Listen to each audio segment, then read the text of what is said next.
Bravo Platoon entered the Vietnam jungle in 1968, 30 men stepping into a silence even gunfire couldn't explain. By midday, they found a deserted outpost. Its walls were ripped with deep parallel gouges as if the forest had claws. The radio screamed static, then a voice spoke a scout's name. He had vanished only hours before. That night, dozens of high reflective eyes hovered in the dark. The trip flares trembled, refusing to ignite. A scream shattered the perimeter. A foxhole was empty. A rifle was still warm, sandbags torn open. Panic-stricken gunfire erupted. The jungle swallowed every round. Tracers streaked the black canopy, but no enemy fell. Claymores detonated. When the smoke cleared, no bodies remained, just shredded vegetation and splintered trees. By dawn, the clearing was in ruins. Helmets hung from branches and aid bags spilled into the mud. A relief team found no survivors, only a notebook. The final line, enemy everywhere, outcome inevitable. Official reports marked them MIA, but a hidden archive sealed the truth under Project Stargate Echo. Dawn broke as Bravo Platoon prepared for insertion under Operation Sheridan Sabre. Orders recon map report and avoid contact. Inside a dim briefing tent, a sand table bristled with sticks marking ridgelines. Rules of engagement were repeated like a ritual. Soldiers checked their gear with precision M16s, reloaded magazines taped, and claymores inspected. Radios squelched to life as call signs were distributed. Each man affirmed net discipline for check-ins. The lieutenant briefed formations, staggered file 10-meter spacing. Halt signals would be passed by touch for absolute silence. Emergency signals were drilled again. Every man could recite them in the dark, even under fire. The sergeant rehearsed immediate action drills. Doctrine was drilled until it became pure instinct. Each rucksack carried a private burden, a folded letter, a saint's medal, a Polaroid fading in the heat. The medic laid out morphine and IV lines, then slipped 2 extra tourniquets into his pocket without a word. At the landing zone, helicopter rotors tore the air. Faces hardened as they boarded gripping slings and door frames. The slicks rose engines, roaring. Below them, the jungle spread like a living ocean, swallowing distance and detail. Insertion was quick and brutal. Men spilled out to arcs of fire as pilots lifted off before the dust settled. The point man sliced into the green wall with his machete held low parting foliage without a sound. Heat bore down like armor, sweat-soaked collars, and each breath was thick with rot and damp earth. Hand signals rippled down the column. A raised fist stilled 20 men in unison, discipline stronger than fear. They moved past a dry creek bed, eyes scanning for sign. Fresh boot prints appeared. Even the insects were silent. The radio man marked coordinates, whispering them under his breath. Habit and worry blurred into the same rhythm. A security halt was called. Rifles rested across knees as eyes carved the terrain into sectors. Training memories resurfaced. Instructors shouting slow as smooth, smooth as Vasaz echoed louder than any jungle bird. The M60 team rotated the burden. They rehearsed tripod drills in their minds with every trudging step. Leeches clung to boot tops. A soldier cursed under his breath, but the rule was absolute pain, acknowledged, movement sustained. Claymore procedures were whispered again. Cutting corners in green country cost lives. A logging trail opened. The patrol quickened pace, crossing at a trot, eyes locked on the far tree line. Helmets bore nicknames scratched with knives, not kills, but miles marched and nights survived. Noon rations were swallowed standing. The medic inspected blisters, trading salt tablets for nods of weary gratitude. A radio burst was sent 5 seconds of life. Headquarters replied with a distant, hollow reassurance. Small habits enforced discipline, no smoking, no clatter, safeties checked by touch. Routine became armor against fear. Rear security ran break contact drills in his mind. He could almost hear the drill sergeant's cadence. Birds exploded from the canopy. The column froze. The lieutenant counted to 20 before signaling advance. A sharpened bamboo stake glinted under leaves. The patrol snaked around it. Patience was buying survival. Maps showed ridgelines, but the terrain told another story. The map was a suggestion. The ground was truth. Clouds gathered, dimming daylight. Ponchos stayed stowed. Even rain could betray them. The sergeant rotated the point position. Fatigue kills judgment, and judgment was the only weapon that never jammed. Camaraderie flickered in small acts. A canteen passed forward, a steadying hand over a wet route. At dusk, they chose a rally point. Claymores were set, watches posted. They bedded down, trusting doctrine to guard the night. The second morning began like doctrine. but an odd silence hung over the jungle. No bird calls, no insect chorus. The patrol advanced cautiously from the perimeter, scanning the tree lines with the practiced discipline of repetition. Within an hour, they found a makeshift hut. Its collapsed frame was scarred with deep parallel grooves in the wood. The gouges ran longer than any bayonet. The wood was splintered outward as if torn by immense force. Nearby, scattered tin ration cans lay with food still inside, suggesting whoever was there left in a terrible haste. The sergeant examined the ground, noting erratic boot prints in a chaotic stride as if the group had fled in a panic. The radio man tried to check in. The radio only gave bursts of static, then a rising shrill tone that forced him to lower the handset. Tension rode every step. Fingers brushed trigger guards, safeties flicked by habit more often than necessary. The point man halted. A wild boar carcass lay ahead, its ribs cracked outward, flesh missing in ragged strips. The medic inspected quickly, finding no bullet or blade wounds. The tearing was unnatural and violent. He shook his head. A chalk mark was left on a tree trunk, a standard trail report. But the soldier's hand trembled as he pressed the X. Insects returned briefly, buzzing loud in the heat, only to vanish again into a sudden deep stillness. A cracking branch to the left halted the column. Rifles swung as men dropped to a knee, but nothing was revealed. No words were spoken. The lieutenant signaled forward again, the platoon moving with tighter spacing discipline, straining against unease. Noon arrived. They reached a shallow stream with a faint metallic tang. An oily sheen lingered on the surface. Purification tablets fizzed in canteens, but no one drank more than a few sips of the strange oily water. A soldier scraped his forearm crossing the stream. Thin scratches appeared as he swore it felt like claws beneath the water. On the opposite bank, a tree trunk had 4 fresh gouges, deep and clean, as if carved by a massive hand. The lieutenant ordered photographs with the pocket camera. The shutter snapped loudly in the hush, making every man flinch. Afternoon shadows lengthened early. The patrol moved into a section of forest where trees leaned inward, forming a dark corridor. In the corridor, footsteps echoed faintly and were delayed as if they were being mirrored by something unseen behind them. Rear security reported no movement, yet the echo persisted. Doubt was beginning to creep into their routine. The radio erupted again, static mingled with a low rasping breath, then dead silence. The radio man's knuckles turned white. The M60 gunner rehearsed stoppage drills in his head, a mantra of training that was his shield and his survival. Late in the day, a helmet was found half buried in mud, its steel shell bearing faint scratches that ran inside the rim. The chin strap was torn clean away. The interior had long, dried bloodstains.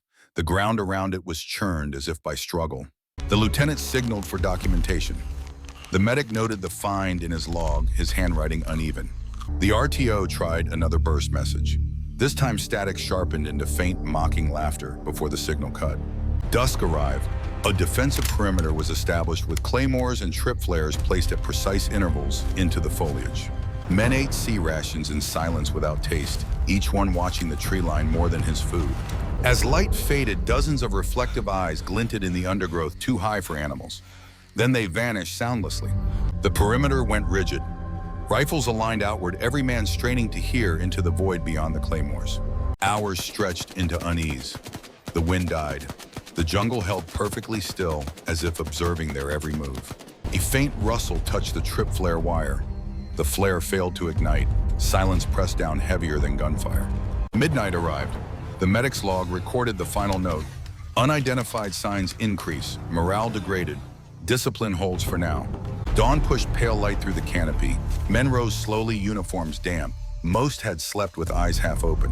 Claymores and trip flares were intact, but the memory of footsteps circling the perimeter gnawed at every man. The lieutenant wrote in his notebook, perimeter uncompromised. Reports of movement unconfirmed. His hand lingered on the page. Boots sank into sodden earth. Webbing creaked as 30 men slipped back into the green silence. The jungle corridor felt narrower.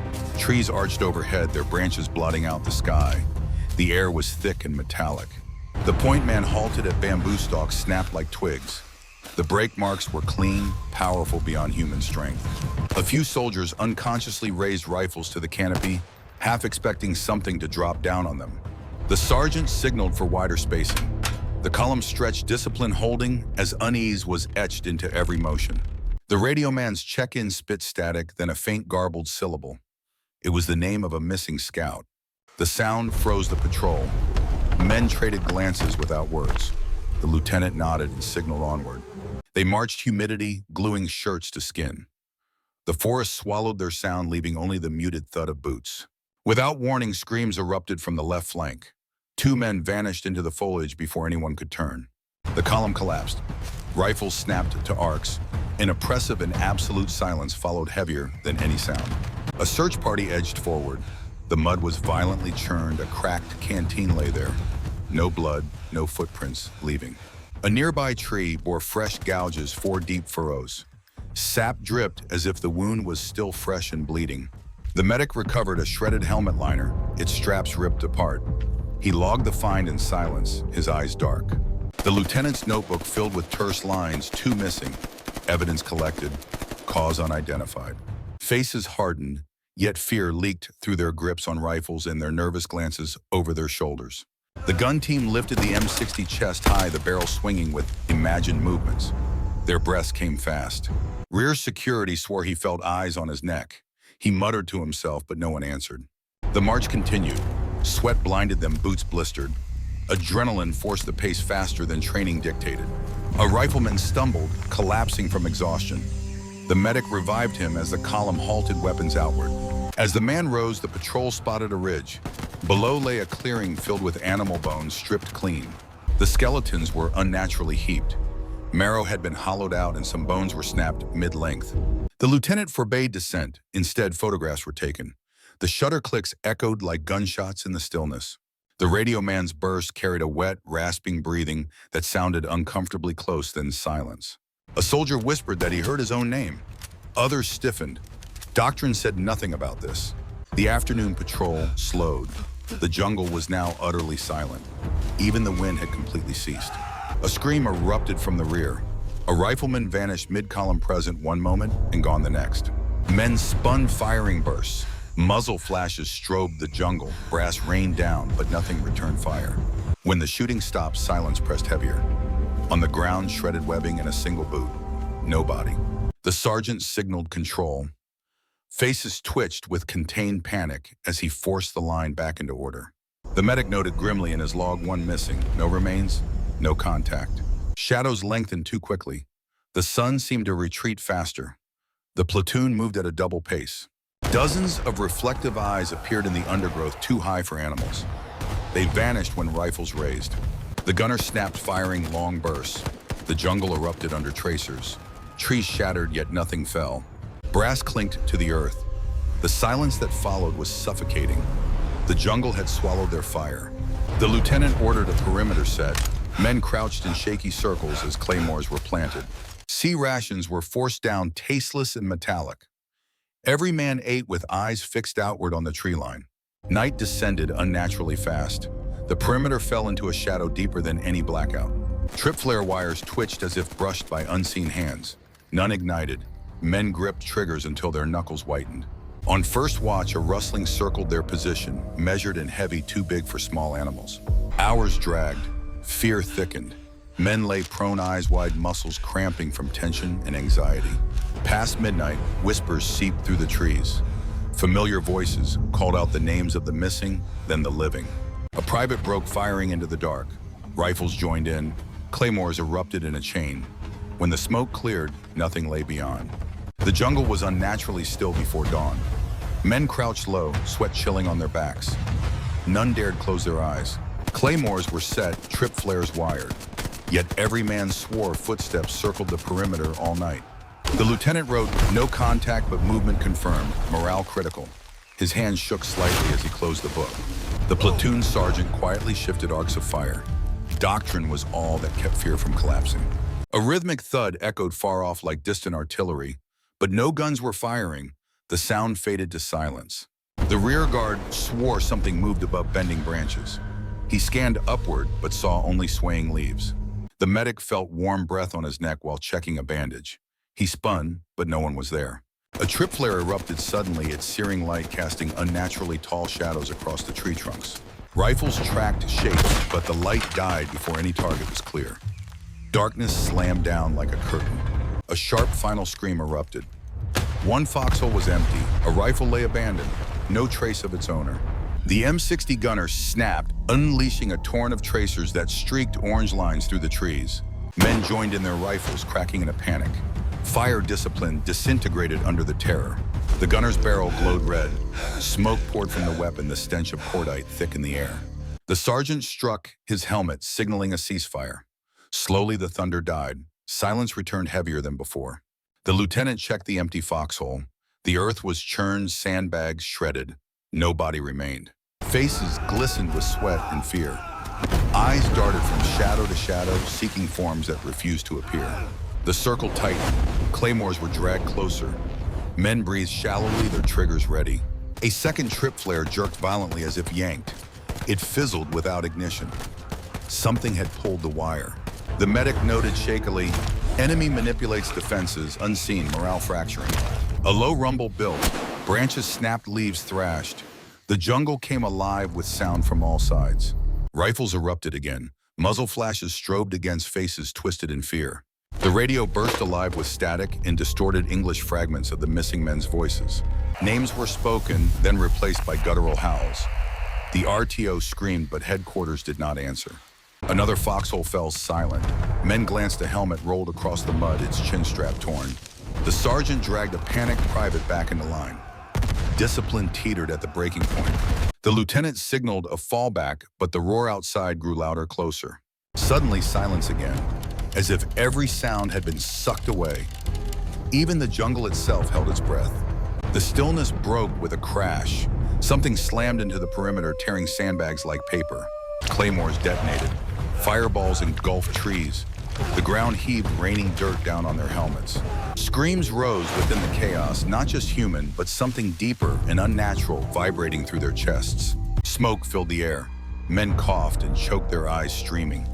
They fired blindly into the haze. When the smoke cleared, devastation surrounded them. Trees were splintered, foxholes caved in. 2 soldiers were gone. Rifles lay bent and broken. Their slings were shredded as if by talons. The medic found a streak of blood smeared on the ground. The color was wrong, dark, oily, and iridescent. The lieutenant signaled retreat. Formation faltered, men stumbling through roots and vines. The radio hissed, then a whisper said, "Behind you." The RTO dropped it in terror. A private collapsed mid-run, dragged screaming into the foliage. His cries ended abruptly. Gunfire roared again, muzzle flashes blinding more than illuminating. Shadows moved too fast to track. The medic dropped his aid bag. He didn't look back, scrambling to keep pace with the rest of the platoon. They burst into a clearing. From all sides, heavy breathing answered them, overlapping, circling. The final note, outcome inevitable. Dawn rose pale and reluctant. Mist coiled through the jungle, wrapping broken trees like shrouds. The silence felt ceremonial. Hours later, helicopter blades broke the stillness. A relief company descended, weapons raised, moving cautiously. Boots hit the ground in sequence, forming arcs of fire. The jungle did not answer, only the hiss of settling dust. The site was devastated, collapsed foxholes, shredded sandbags, and dangling claymore wires from desperate resistance. Empty shell casings crunched underfoot. Some were in neat piles, others scattered wildly, fired in a panic. The scent of gunpowder still lingered. The air tasted of smoke and iron, a faint memory of combat. A helmet was found lodged in a tree. Dried blood inside testified to violence, yet no body was with it. A rucksack lay open in the mud, contents spilled a rosary, a half-eaten ration, a letter blurred by rain. A medic examined claw marks gouged into a trunk. Each groove was longer than his forearm. Sap oozed fresh. He pressed his palm against the mark, dwarfed entirely, then withdrew his hand in silence, shaken. Teams spread out. The radio net was clear, no static, no voices. The jungle had swallowed all transmissions. A soldier lifted a canteen from the dirt. It was half full, its strap frayed as if cut by something sharp. An aid bag was found, half-buried morphine syringe snapped. Panic not order dictated its abandonment. A dark smear stained the soil. Under sunlight, it had an oily sheen, neither rust nor blood. Sample tubes were filled, labeled discreetly. Later, these vials would vanish from evidence logs. A notebook was recovered. Mud caked its cover, but inside the pages remained intact and legible. The final entry was blunt, unit cohesion gone. Enemy everywhere, outcome inevitable. Signed by Lieutenant Parker. Several pages were torn out, edges jagged. Whoever removed them wanted something to stay hidden. The relief commander read in silence, his face drawn. He tucked the notebook into a separate pouch. Orders were given to sweep wider. The jungle seemed to resist, dense and oppressive, as if closing ranks. Teams returned empty-handed. No bodies, no weapons. 30 men had simply been erased. Helicopters were called back. The soldiers loaded quickly, unsettled by the feeling of being watched. As the slicks lifted, the clearing below shrank. The canopy began knitting shut, reclaiming the ground. At base camp, officers gathered.